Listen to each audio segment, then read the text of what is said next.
Lama usulan kita kalau mau menyelesaikan konflik di Laut Cina Selatan sisi Indonesia, maka dalam catatan geografi Nusantara ada baiknya kita ubah dan kita tidak lagi menyebut nama Laut Cina Selatan. Laut ini diklaim oleh Tiongkok sebagai traditional fishing ground Cina sejak ribuan tahun yang lalu dan harus dihormati. Baca, negara yang tidak punya biji harus taat. Untuk itu, Coast Guard Cina patroli sampai Natuna. Nah, ini kalau yang paham dunia militer dan dunia pertahanan, sebenarnya ini penghinaan. Sekali lagi, kalau yang paham loh ya, kalau fans pejabat dan buzzer jangan harap paham. Dikira semua pejabat sekarang semuanya paham bernegara. Dengar cok, paham politik iya, paham bernegara itu lihat sikapnya. Kalau Bosman ini bukan banyak tahu, tapi yang diketahuinya ya cuman itu-itu aja. Masih terus belajar. Gayanya aja Jawa Timuran anco-ancoin orang. Balik ke topik. Apa maksud dari kalau paham dunia militer dan pertahanan dalam tanda petik? Mengawal laut itu Navy atau naval atau angkatan laut. Kalau penjaga pantai itu Coast Guard di bawah Navy, di bawah angkatan laut. Jadi Laut Cina Selatan, nelayan Tiongkok bukan dikawal Navy, tapi dikawal penjaga pantai alias semua Laut Cina Selatan itu pantainya Tiongkok. Ini penghinaan kalau saya pemimpin sebuah negara, kalau angkatan lautnya yang kawal, ya boleh. Jadi Indonesia itu di Laut Cina Selatan, angkatan lautnya hanya berhadapan dengan Coast Guard-nya Cina. Lah nemen itu, nemen sekali. Pakai penjaga pantai juga dong bos, gimana sih? Karena itu kita jauh-jauh hari, 3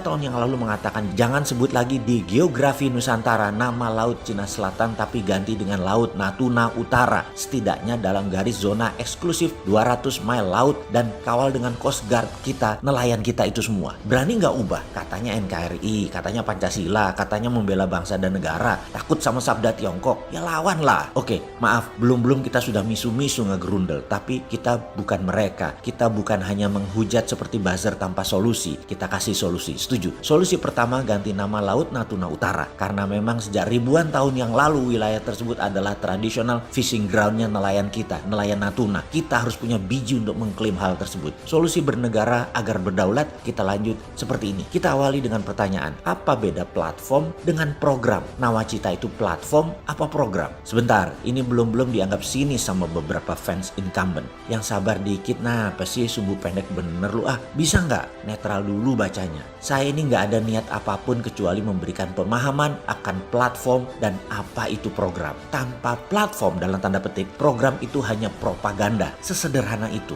Misalnya, program 35.000 megawatt, program pertumbuhan ekonomi 7%, program tidak impor, program anti pengangguran membuat 10 juta angkatan kerja baru. Itu semua program. Sekarang platformnya apa? Mengapa bernegara harus punya platform? Karena ini berkali-kali kita tanya kepada pejabat. Yang kita tanya adalah mana platformnya? Kalau tidak ada seperti Nawacita saat ini, bukan platform jadinya, hanya program. 35.000 megawatt ditambah 5 tahun lagi juga nggak akan terrealisir. Pertumbuhan ekonomi nggak bakal 7%. Alasan perlambatan ekonomi dunia lah, karena COVID lah, silahkan dipakai deh. Toh fans Anda mayoritas, beruntunglah kau punya fans banyak. Si Sontoloyo ini hatersnya yang banyak. Oke, kita jelaskan sekarang. Untuk memahami platform harus memahami geoekonomi. Apa itu geoekonomi? Geo berasal dari kata geografi atau letak sebuah wilayah atau teritorial dalam peta bumi. Ekonomi ya dari ekonomi. Jadi kalau diartikan secara bersambung adalah geoekonomi adalah memanfaatkan semaksimum mungkin kekuatan geografi dalam menjalankan roda ekonomi dalam memperoleh keuntungan ekonomi. Kalau geopolitik adalah memanfaatkan kekuatan geografi wilayah kita untuk kepentingan bangsa dan negara dalam perpolitikan dunia. Di sini mulai terlihat secara kasat mata mengapa program gagal ketika tidak memahami geoekonomi dunia dan Indonesia tidak punya geostrategi. Ngomong-ngomong paham nggak tuh yang di atas apa yang namanya geoekonomi dalam bernegara? Setiap negara punya strategi geoekonominya. Paham nggak? Apa tugas negara di dalam membangun platform?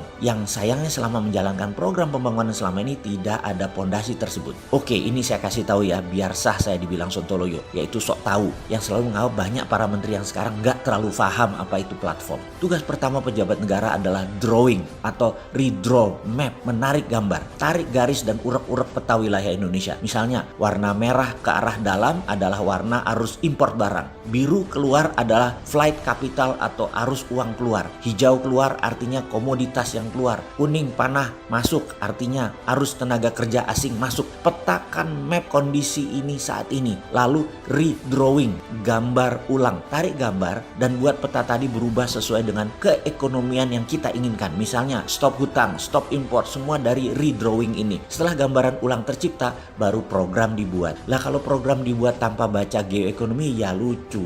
Lucu apa geblek ya? Belum lagi kalau kita baca geoekonomi Singapura, geoekonomi Malaysia, geoekonominya Australia. Panah yang kita buat bisa-bisa saling silang, saling tembak. Jangan tanya drawingnya Cina dan Amerika dah. Karena kita nggak ada tarik panah-panah tadi, kita jadi sasaran panah mereka. Semua panah ke kita dan ini sudah terjadi. Itulah saya terkadang bingung. Ini para politikus ngerti beginian nggak sih? Ini para pejabat ngerti beginian nggak sih? Jadi pada ngapain ya selama ini? Kita ingatkan sejarah. Ketika Gajah Mada menyatukan Nusantara di bawah panji gula kelapa merah putih, maka Gajah Mada menarik garis draw maps. Inilah Nusantara. Kemudian program dibuat agar garis platform bernegara tadi tercapai. Jadi pertanyaan terakhir, mana draw mapnya? Masa kita ikut gambar kerja negara lain sih? Ya kita dikerjain lah.